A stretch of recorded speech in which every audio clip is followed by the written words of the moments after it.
Welcome back to high school classes. So probability का next question discuss करते हैं।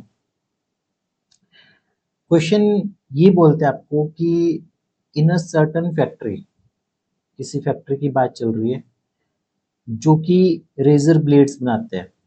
Razor blades बनाते हैं।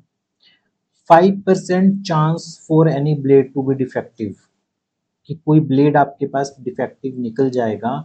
उस चीज के कितने परसेंट चांस है? 5% चांस है आपके पास। ये बन रहे हैं 5% चांस है कि डिफेक्टिव होगा। कंपनी क्या करती है? कंपनी सेल डाउन करती है ब्लेड्स को इन अ बॉक्सेस ऑफ 100। सौ के में उसमें वो करती है। 100 पीसेज है वो कंपनी सेल करती है। एंड गारंटी गारंटी देती है कि 10 ब्लेड से ज्यादा डिफेक्टिव नहीं होंगे। 10 ब्लेड से ज्यादा डिफेक्टिव नहीं होंगे। 100 नहीं है, यहाँ पे 10 है। Not more than 10 blades will be defective. आपको क्या फाइंड आउट करना है? आपको फाइंड आउट करना है कि probability that a box will fail to meet the guarantee. Box company बोलती है, कंपनी कहती है कि से ज्यादा 10 से ज्यादा डिफेक्टिव नहीं होंगे। ये हम गारंटी दे रहे हैं। 10 से ज्यादा डिफेक्टिव नहीं होंगी, ये हमारी गारंटी है। ठीक है। प्रोबेबिलिटी निकालने की, गारंटी फेल होगी। प्रोबेबिलिटी किसकी निकालनी है? गारंटी फेल हो रही है। तो फेल होने का मतलब है कि 10 से ज्यादा डिफेक्टिव निकल गए ना।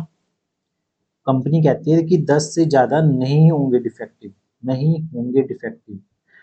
ये हम गारंटी दे रहे हैं। गारंटी फेल कब हो जाएगी? जब 10 से ज्यादा डिफेक्टिव निकल जाएंगे तब। तो ठीक है, हम बना लेते हैं अपनी प्रॉब्लम। अब इस पे मैथमेटिक्स अप्लाई करते हैं। ठीक है। तो क्या होगा? सबसे पहले आपके पास जो कैपिटल एक्स है, capital x denote the number of defective blades in a box of 100। Capital x किसे डिनोट कर रहे हैं? नंबर ऑफ डिफेक्टिव ब्लेड्स है। सबसे इंपॉर्टेंट पार्ट आपके पास ये डिफाइन करना होता है। हमें पता है कि नंबर ऑफ ब्लेड्स 100 है। डिफेक्टिव होने की प्रोबेबिलिटी 0.05 है, गिवन है ये चीज। डिफेक्टिव होने की प्रोबेबिलिटी 0.05 है। और m की वैल्यू कितनी है? np। हम क्यों पॉइसन डिस्ट्रीब्यूशन अप्लाई कर रहे हैं? क्योंकि पॉइसन की कंडीशन थी कि भी प्रोबेबिलिटी बड़ी स्मॉल होनी चाहिए सक्सेस की, और यहाँ पे बड़ी स्मॉल है सक्सेस की प्रोबेबिलिटी। तो m equal to n p आ गया आपके पास, तो m की वैल्यू 5 आ गई। n इंटू पी मल्टीप्लाई कर लिया। ठीक है, मल्टीप्लाई कर लिया अब आपने। तो हमें पता है कि probability capital X equal to X क्या होगा? इसका आंसर होगा ई की पावर माइनस एम। ठीक है। एम की पावर, चलो अभी मैं एम में लिखता हूँ, ई की पावर माइनस एम और एम की power x upon x factorial. अब ई की पावर -5, 5 की power x upon x factorial आ गया।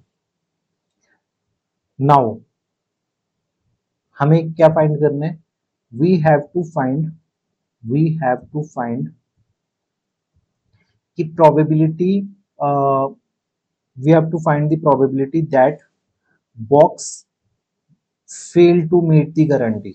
Box fail to meet guarantee। Box guarantee को फेल करते हैं, है ना। तो इसका मतलब है कि कम से कम 10 से ज्यादा ब्लेड्स तो डिफेक्टिव है ही है। और इसे हम कैसे लिख सकते हैं? इसे हम लिख सकते हैं 1 minus probability X less than equal to 10 लिख सकते हैं। और इसे लिख सकते हैं 1 माइनस। ठीक है। अब देखो, 10 टर्म्स लिखने की बजाय हम क्लोज फॉर्म में लिखेंगे। एक्स की वैल्यू 0 से लेके 10 तक जा रही है। ई की पावर -5, 5 की power x upon x factorial. तो अब इसमें से भी हम क्या करेंगे? 1 माइनस ई की पावर -5 कॉमन निकाल लेंगे। अंदर क्या बचेगा? 5 की power x upon x factorial बचेगा। एक्स कहाँ से रन कर रहे हैं? 0 से लेके 10 तक रन कर रहे हैं।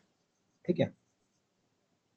तो बस ये इंपॉर्टेंट चीज है कि प्रोबेबिलिटी x ग्रेटर देन 10 है, तो हमने 1 minus probability x less than equal to 10 लिख लिया। और जो लेस देन इक्वल टू 10 था तो हमने 0 1 2 3 अप टू 10 सारी वैल्यूज पुट कर दी, तो ये समीशन आ जाएगा आपके पास। तो ये इसका आंसर है आपके पास। तो देखो ये प्रोबेबिलिटी की एप्लीकेशंस है जो कि हम बहुत यूज करते हैं वैसे। जो रिस्क एनालिसिस, जो रिस्क मैनेजमेंट कंपनी हायर करती है जिनको, तो वो उसमें प्रोबेबिलिटी बहुत यूज होती है आपके पास। ठीक है, तो ये पॉइसन डिस्ट्रीब्यूशन का क्वेश्चन था। होपफुली आपको ये समझ आ गया होगा। मिलते हैं नेक्स्ट क्वेश्चन के साथ नेक्स्ट वीडियो में। टिल देन पढ़ते रहिए, प्रैक्टिस करते रहिए अभ्यास क्लासेस के साथ।